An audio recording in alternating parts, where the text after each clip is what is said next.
Doctor Sumedha के लिए रविवार का दिन हमेशा एक बोझ की तरह होता था। कॉलेज की भागदौड़ और क्लासरूम के शोर शराबे से दूर उनका यह बड़ा सा फ्लैट रविवार को किसी भूत बंगले जैसा शांत और खामोश हो जाता था। उनके पति को गुजरे 7 साल हो चुके थे और इकलौता बेटा कुणाल अमेरिका की एक बड़ी आईआईटी कंपनी में काम करता था। कुणाल के पास अपने माँ के लिए साल में एक बार आने का भी वक्त मुश्किल से ही निकल पाता था। आज भी सुमेधा अपने डाइनिंग टेबल पर बैठी अगले हफ्ते के सेमिनार के नोट्स तैयार कर रही थी। तभी अचानक दरवाजे की घंटी बजी। सुमेधा ने अचरज से घड़ी की तरफ देखा तो दोपहर के 3 बज रहे थे। उस वक्त भला कौन आ सकता है? उन्होंने अपनी ऐनक ठीक की और दरवाजा खोला। सामने जो शख्स खड़ा था उसे देखकर वह एक पल के लिए सन्न रह गई। वह उनके ही डिपार्टमेंट का एक फर्स्ट ईयर का छात्र आर्यन था। आर्यन थोड़ा चंचल, बेहद आत्मविश्वासी और पढ़ाई में औसत लड़का था। नमस्ते मैम, इस तपती धूप में इस इलाके से गुजर रहा था तो अचानक याद आया कि आप यहीं रहती हैं।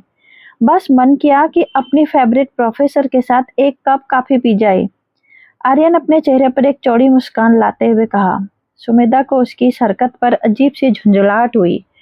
एक छात्र का यूं बिना बुलाए घर आ जाना उन्हें अनुशासनहीनता लगा। उन्होंने कुछ रूखेपन से कहा, देखो आर्यन, मैं अभी अपने सेमिनार्स के पेपर तैयार कर रही हूँ। मेरे पास फालतू गपशप या कॉफी पीने का बिल्कुल वक्त नहीं है। उन्होंने दरवाजा बंद करने का उपक्रम किया, लेकिन आर्यन कहाँ हार मानने वाला था। उसने दरवाजे के फ्रेम पर हाथ रखते हुए बड़ी ही मासूमियत से कहा, अरे मैम, इतनी गर्मी में आप किचन में जाकर पसीने में तर हो, ये तो मैं हरगिज नहीं चाहूंगा। आप आराम से अपने सेमिनार की तैयारी करो। कॉफी मैं बनाऊंगा। और आपको एक राज की बात बताऊं, मेरे हाथ की बनी कोल्ड कॉफी पीकर आप सारे 5 स्टार्स होटल का स्वाद भूल जाएंगी।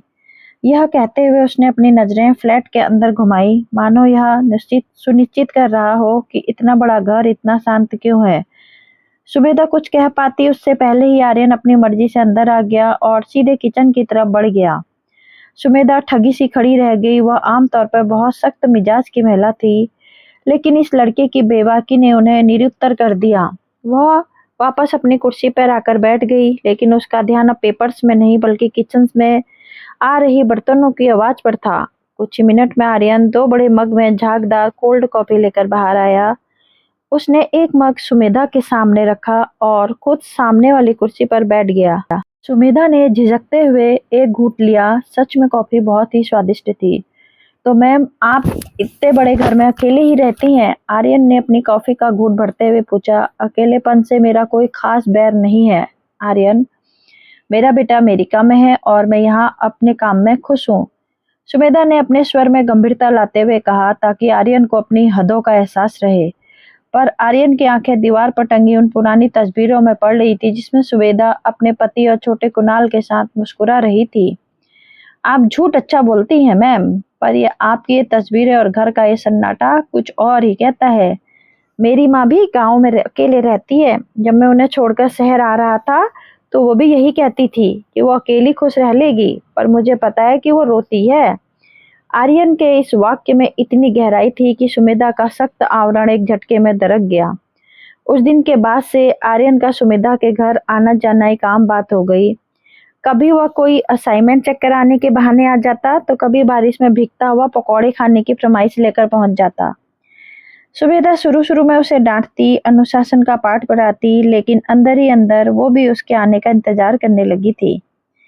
घर में कोई तो था जो उससे बहस करता था, जो उनके हाथ का बना खाना खाकर झूठी सच्ची तारीफें करता था, जो उनके घर के खराब पंखे और फ्यूज बल्ब बिना कहे बदल देता था। घर का वो सन्नाटा अब आर्यन की बेतुकी बातों और ठहाकों से टूट चुका था। दिवाली का त्योहार नजदीक था। सुमेधा इस बार बहुत खुश थी क्योंकि कुणाल ने वादा किया था कि इस दिवाली पर घर आएगा। सुमेधा पूरे घर की सफाई करवाई, कुणाल के पसंद के ढेरों पकवान बनाए और नए पर्दे लगाए। लेकिन दिवाली से ठीक 2 दिन पहले कुणाल का फोन आया। सॉरी मॉम, कंपनी में एक बहुत ही क्रिटिकल प्रोजेक्ट आ गया है। मेरी छुट्टियां कैंसिल हो गई हैं। मैंने आपके अकाउंट में पैसे ट्रांसफर कर दिए हैं। आप अपने लिए कोई अच्छी सी साड़ी खरीद लेना और खुश रहना। फोन कट हो गया। सुमेधा के हाथ से फोन छूटकर सोफे पर गिर पड़ा। उनकी आंखों में आंसुओं की धारा बह निकली। पैसे? क्या एक माँ की ममता और उसका इंतजार कुछ पैसों से खरीदा जा सकता है? उस रात सुमिता ने घर की एक भी लाइट नहीं जलाई। वह अंधेरे कमरे में बैठी बस अपनी किस्मत को कोस रही थी। तभी उनके दरवाजे पर जो जोर से दस्तक हुई। सुमिता ने बेमन से दरवाजा खोला। सामने आर्यन खड़ा था, जिसके एक हाथ में दियों की का बड़ा सा डिब्बा था और दूसरे हाथ में मिठाइयों का पैकेट। उसने शेरवानी पहन रखी थी। हैप्पी छोटी दिवाली मैम। ये क्या, आपने घर में अभी तक एक दिया भी नहीं जलाया?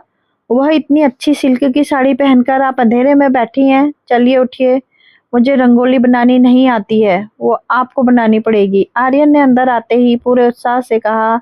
सुमेधा की आंखों में फिर से आंसू आ गए, पर इस बार ये आंसू दुख के नहीं थे।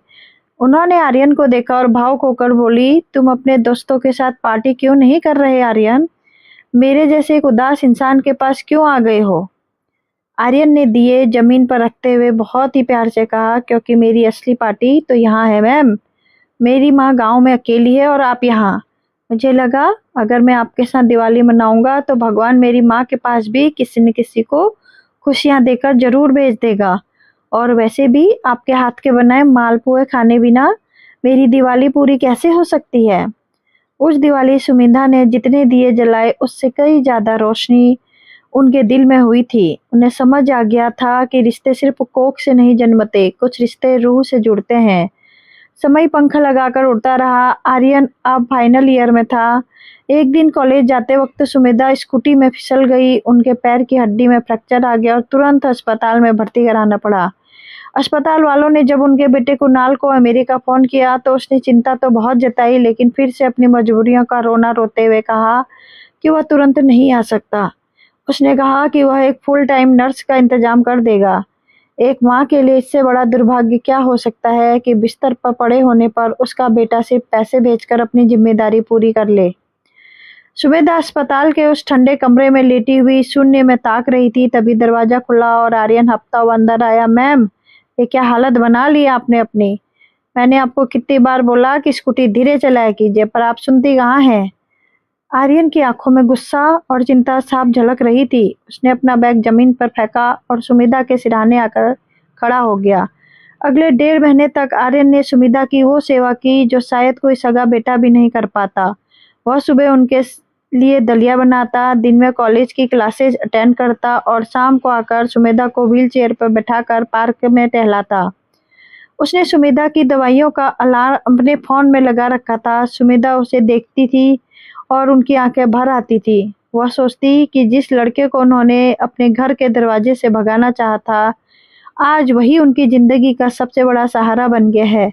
जिस दिन सुमेधा के पैर का प्लास्टर कटा और वह अपने पैरों पर खड़ी हुई तो आर्यन उनके पास आ गया। मैम, मेरी जॉब लग गई है। अगले महीने से मुझे दिल्ली शिफ्ट होना है। सुमेधा का दिल एक पल के लिए बैठ गया। वह आर्यन के बिना अपने जीवन की कल्पना भी नहीं कर सकती थी। उन्होंने आर्यन का हाथ अपने हाथ में लिया और उसकी आंखों में देखते हुए कहा कि बेटा, दिल्ली जाने से पहले एक काम कर दे। इन मकान के कागजात पर अपना नाम लिखवा ले। मेरे सगे बेटे ने तो मुझे पैसों से तोल दिया, पर तूने मुझे वो प्यार दिया जो एक माँ को चाहिए होता है। तू अजनबी होकर भी मेरा अपना बन गया। आर्यन मुस्कुराया और उसने सुमिधा के हाथ चूम लिए। मैम, माँ की ममता और उनके आशीर्वाद के बदले जो कागजात मांगे, वो बेटा कैसा? आप मेरी वो माँ हैं जिसने मुझे शहर की इस भीड़ में एक घर दिया। मैं दिल्ली जा रहा हूँ, पर हर वीकेंड यहाँ आपके पास हाथ की वो कड़क चाय और मालपुए खाने जरूर आऊँगा। आखिर आपको भी तो मेरी कोल्ड कॉफी भी याद आएगी। सुमेधा ने आर्यन को गले लगा लिया। उनके सूने आंगन में अब हमेशा के लिए खुशियों के फूल खिल गए थे। खून का रिश्ता भले ही 7 समुंदर पार था, लेकिन दिल का रिश्ता उनके सीने से लगा हुआ था। क्या आपने भी कभी किसी अजनबी को अपने परिवार में ही छवि देखी है? क्या कुणाल का सिर्फ पैसे भेजना एक बेटे का सही फर्ज था?